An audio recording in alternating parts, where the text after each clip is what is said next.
परमात्मने नमः। अथ चतुर्थोऽध्यायः ज्ञानकर्मसन्न्यासयोगः।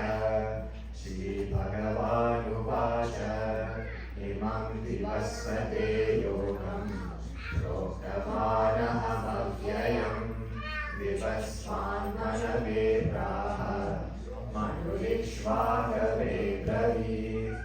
एवं परम्परा प्राप्तम् इमं राजर्षयो विदुः सकाले नेह महतः योगो नष्टः परन्तप। स एवायं मया तेद्य योगः प्रोक्तः पुरातनः। भक्तोऽसि मे सखा चेति रहस्यं ह्येतदुत्तमम्।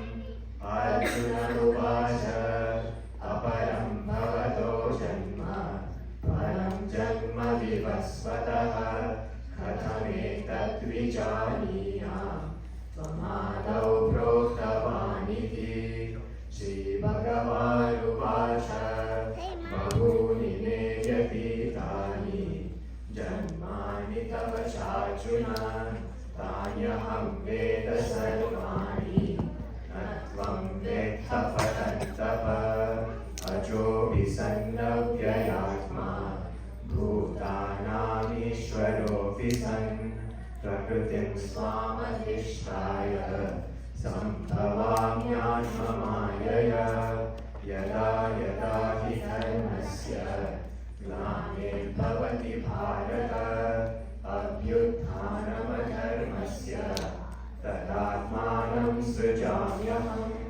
परित्राणाय साधूनां विनाशाय च दुष्कृतां धर्मसंस्थापनार्थाय सम्भवामि युगे युगे। जन्म कर्म च मे दिव्यम् एवं यो वेत्ति तत्त्वतः त्यक्त्वा देहं पुनर्जन्म नैति मामेति सोऽर्जुन।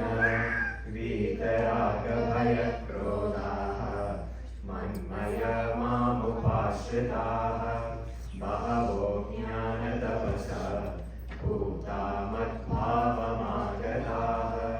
ये यथा मां प्रपद्यन्ते तां तथैव भजाम्यहम्। मम वर्त्मानुवर्तन्ते मनुष्याः पार्थ सर्वशः काङ्क्षन्तः कर्मणां सिद्धिं यजन्तैव देवताः। क्षिप्रं हि मानुषे लोके सिद्धिर्भवति कर्मजा। चातुर्वर्ण्यं मया सृष्टं गुणकर्मविभागशः तस्य कर्तारमपि मां विद्यकर्तारमव्ययम्। न मां कर्माणि लिम्पन्ति न मे कर्मफले स्पृहा इति मां योऽभिजानाति कर्मभिर्न स बध्यते। एवं ज्ञात्वा कृतं कर्म पूर्वैरपि मुमुक्षुभिः कुरु कर्मैव तस्मात् त्वं पूर्वैः पूर्वतरं कृतं। किं कर्म किमकर्मेति तव योऽप्यत्र मोहिताः तत्ते कर्म प्रवक्ष्यामि यज्ञात्वा मोक्षसे शुभात्। कर्मणो ह्यपि बोद्धव्यं च विकर्मणः अकर्मणश्च बोद्धव्यं गहना कर्मणो गतिः। कर्मण्यकर्म यः पश्येत् अकर्मणि च कर्म यः स बुद्धिमान् मनुष्येषु स युक्तः कृत्स्नकर्मकृतः। यस्य सर्वे समारम्भाः संकल्पवर्जिताः ज्ञानाग्निदग्धकर्माणं तमाहुः पण्डितं बुधाः।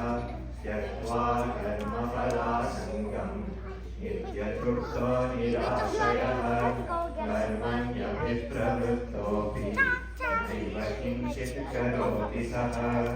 ॐ तत्सदिति श्रीमद्भगवद्गीतासु उपनिषत्सु ब्रह्मविद्यायां योगशास्त्रे श्रीकृष्णार्जुनसंवादे ज्ञानकर्मसन्न्यासयोगो नाम चतुर्थोऽध्यायः। श्रीकृष्णार्पणमस्तु। हरि ओम। श्रीगुरुभ्यो नमः। हरि ओम।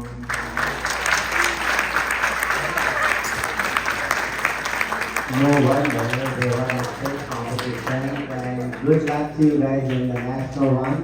Fantastic job. Thank you.